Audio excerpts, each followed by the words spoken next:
साल 2025 में 27 अगस्त दिन बुधवार से गणेश चतुर्थी के व्रत के साथ ही गणेश उत्सव प्रारंभ हो रहा है और इस दिन भक्तगण बप्पा को अपने घर पर लाते हैं।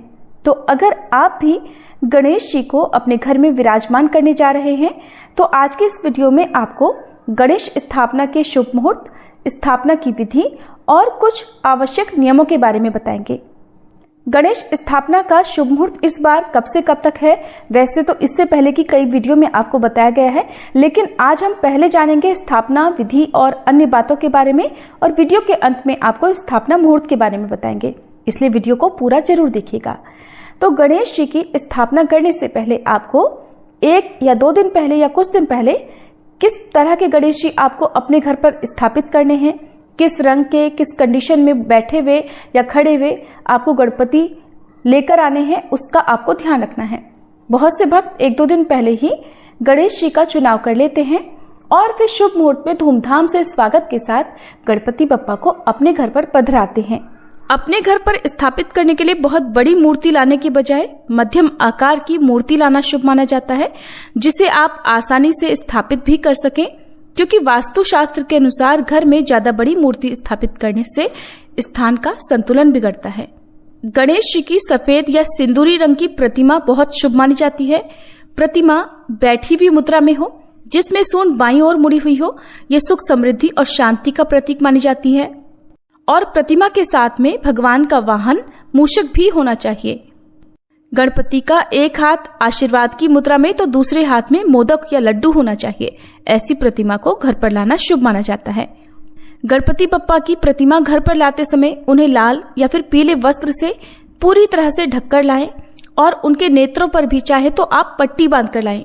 जब श्रृंगार अभिषेक हो जाए उसके बाद आप उनके नेत्रों की पट्टी हटा सकते हैं और विधिवत पूजा और आरती आदि कर सकते हैं। प्रतिमा को हमेशा किसी थाल में या एक चौकी पर रखकर ही घर के अंदर लेकर आना चाहिए। बप्पा को घर पर लाने से पहले ही आपको मंडप आदि भी घर में जहां पर भी आपको सजाना है उसकी तैयारियां आप करके रखें। जो भी आवश्यक पूजन सामग्री है उसकी व्यवस्था करके रखें। अब जहां पर भी आपने पूजा के लिए मंडप बनाया है वहां पर आसन या चटाई बिछा कर बैठ जाएं।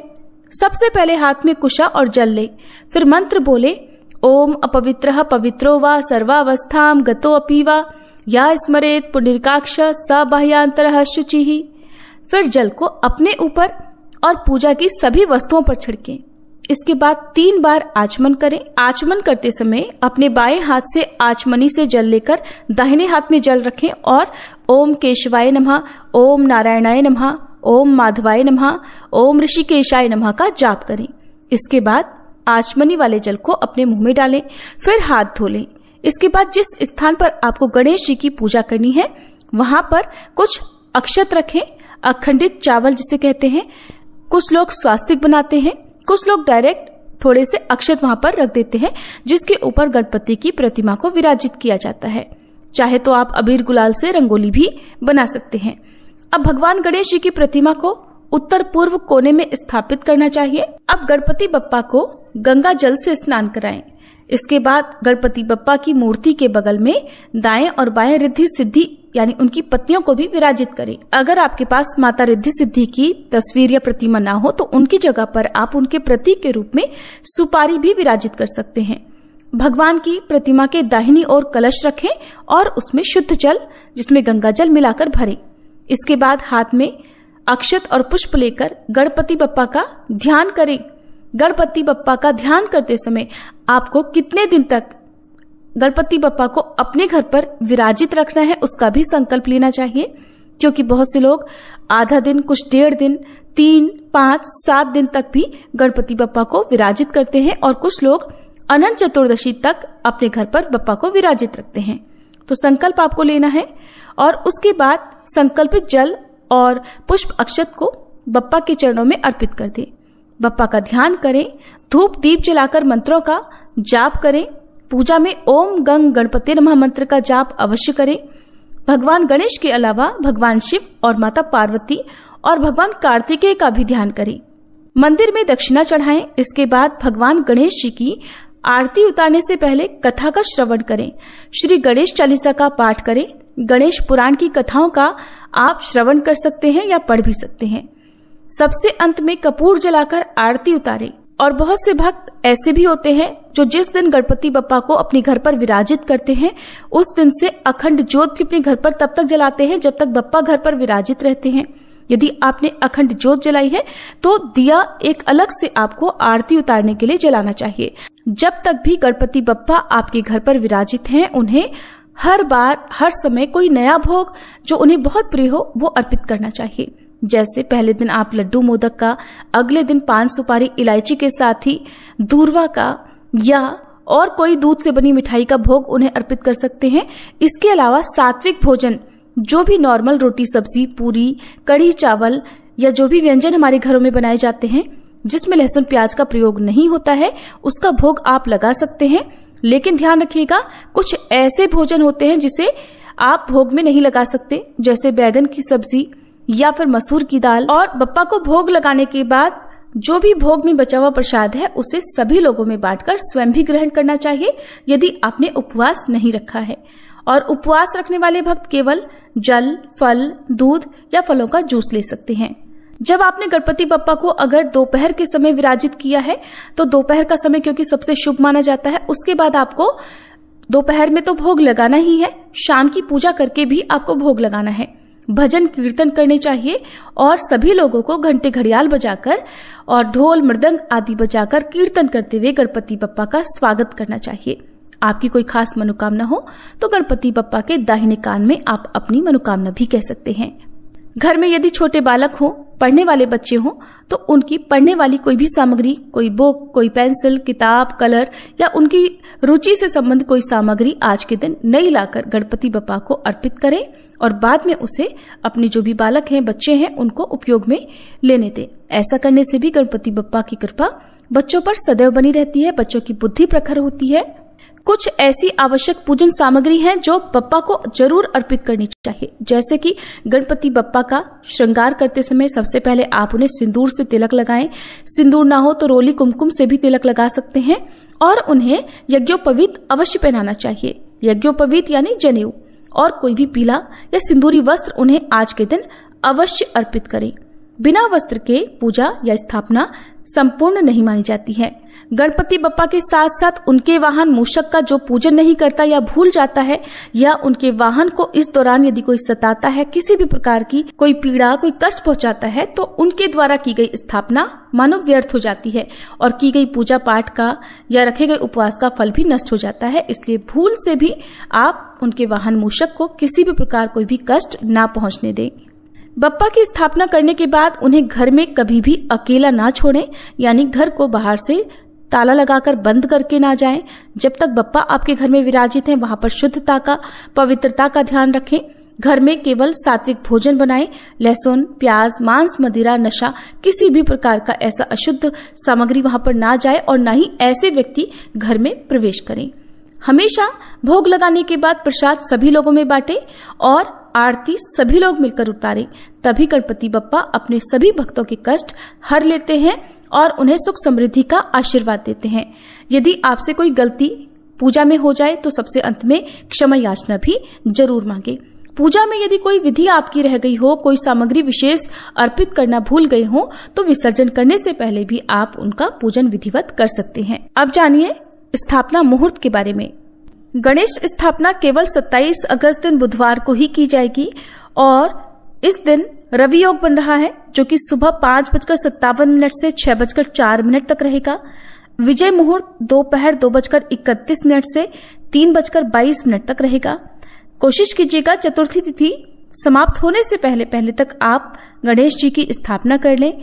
यदि आप इस समय स्थापना ना कर पाए हो तो फिर गोधूली मुहूर्त में भी आप स्थापना कर सकते हैं और गोधूली मुहूर्त शाम 6:48 से 7:10 तक रहेगा।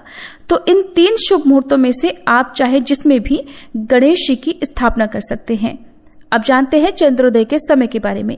तो 27 अगस्त दिन बुधवार को व्रत खोलने का और चंद्रमा को अर्घ्य देने का समय केवल रात 8:57 तक ही रहेगा, क्योंकि इसके बाद चंद्रमा अस्त हो जाएंगे। ध्यान रखिएगा चंद्रमा को बिना देखे ही आपको अर्घ्य देना होगा और पूजन करना होगा। 27 अगस्त बुधवार को सूर्योदय होगा सुबह 6:11 पर और सूर्यास्त होगा शाम 6:45 पर। व्रत ब्रह्म मुहूर्त से ही प्रारंभ हो जाएगा और ब्रह्म मुहूर्त सुबह 4:35 से 5:23 तक रहेगा। शुभ योग इस दिन दोपहर 12:35 तक रहेगा। बाद में शुक्ल योग प्रारंभ हो जाएगा। हस्त नक्षत्र सुबह 6:04 तक रहेगा। बाद में पूरा दिन चित्रा नक्षत्र रहेगा और भद्रा इस बार सुबह 5:57 से प्रारंभ होगी, जो कि दोपहर 3:44 पर समाप्त होगी। राहु काल दोपहर 12 बजे से 1:30 बजे तक रहेगा। इस बार चतुर्थी पर भले ही भद्रा लग रही है, लेकिन भद्रा का वास पाताल लोक में होने के कारण ये भद्रा पृथ्वी पर अशुभ नहीं मानी जाएगी। तो ऐसे में आप गणपति की स्थापना शुभ मुहूर्त में कर सकते हैं, पूजा पाठ भी कर सकते हैं। और जो भी श्रद्धालु इस बार 26 अगस्त मंगलवार को व्रत रखना चाहते हैं, उनके लिए बता दें कि इस बार सर्वार्थ सिद्धि योग इस दिन बन रहा है और चंद्रास्त का समय रहेगा रात 8:37 पर। यानी रात की जो पूजा है चंद्रमा को अर्घ देने की, वो इस समय तक आप अवश्य कर लीजिएगा। इसके बाद से चंद्रमा अस्त हो जाएंगे। और चंद्र दर्शन वर्जित का जो समय 26 अगस्त मंगलवार और 27 अगस्त बुधवार को है, वो दोपहर से लेकर रात को जब तक चंद्रमा अस्त नहीं हो जाते तब तक आपको चंद्रमा की ओर नहीं देखना चाहिए। अनंत चतुर्दशी के अवसर पर गणेश विसर्जन किया जाता है और इस बार अनंत चतुर्दशी 6 सितंबर दिन शनिवार को है। हर बार एक सवाल लोगों के मन में भी ये जरूर उठता होगा कि गणपति बप्पा को घर में कितने दिन स्थापित रखना चाहिए। तो शास्त्रों के अनुसार ये चीज परंपरा, आस्था और आपकी सुविधा पर निर्भर करती है कि आप कितने दिनों तक गणपति बप्पा को अपने घर में स्थापित रखना चाहते हैं। कुछ लोग 1.5 दिन तक, यानी जिस दिन गणेश चतुर्थी है उसके अगले दिन शाम के समय विसर्जित कर देते हैं। 1.5 दिन के अलावा 3, 5, 7 या फिर अंतिम अनंत चतुर्दशी के दिन भी गणेश विसर्जन किया जाता है। अब आपको इन सभी दिनों के विसर्जन मुहूर्त के बारे में भी बताते हैं। अनंत चतुर्दशी के दिन गणेश विसर्जन का प्रातःकाल मुहूर्त सुबह 7:36 से 9:10 तक रहेगा। अपराह्न मुहूर्त दोपहर 12:19 से शाम 5:02 तक रहेगा। सायंकाल मुहूर्त शाम 6:37 से रात 8:02 तक और रात्रि विसर्जन मुहूर्त रहेगा रात 9:28 से 10:50 तक। 1.5 दिन बाद गणेश स्थापना के बाद विसर्जन का शुभ मुहूर्त इस प्रकार से रहेगा। पहला मुहूर्त दोपहर 12:22 से 3:35 तक। दूसरा मुहूर्त शाम 5:11 से 6:47 और तीसरा मुहूर्त शाम 6:47 से रात 9:35 तक रहेगा। और 1.5 दिन स्थापना करने के बाद विसर्जन किया जाएगा 28 अगस्त दिन गुरुवार को। तीसरे दिन गणेश विसर्जन 29 अगस्त दिन शुक्रवार को किया जाएगा और सुबह 5:58 से 10:46 तक या शाम 5:10 से 6:46 तक या फिर रात 9:34 से 10:58 के बीच में आप विसर्जन कर सकते हैं। 5वें दिन गणेश विसर्जन 31 अगस्त दिन रविवार को किया जाएगा और विसर्जन शुभ मुहूर्त सुबह 7:34 से दोपहर 12:21 तक रहेगा। इसके बाद दोपहर 1:57 से 3:32 के बीच में और फिर शाम 6:44 से रात 10:57 के बीच में आप विसर्जन कर सकते हैं। 7 दिन वाले गणपति जी का गणेश विसर्जन 2 सितंबर मंगलवार को होगा, जिसका समय सुबह 9:10 से दोपहर 1:56 तक रहेगा। इसके बाद दोपहर 3:31 से 5:06 तक और रात 8:06 से 9:31 के बीच में विसर्जन कर सकते हैं। ये थी आज की वीडियो। अगर आपको पसंद आई हो तो गणेश भगवान की जय कमेंट बॉक्स में जरूर लिखिएगा।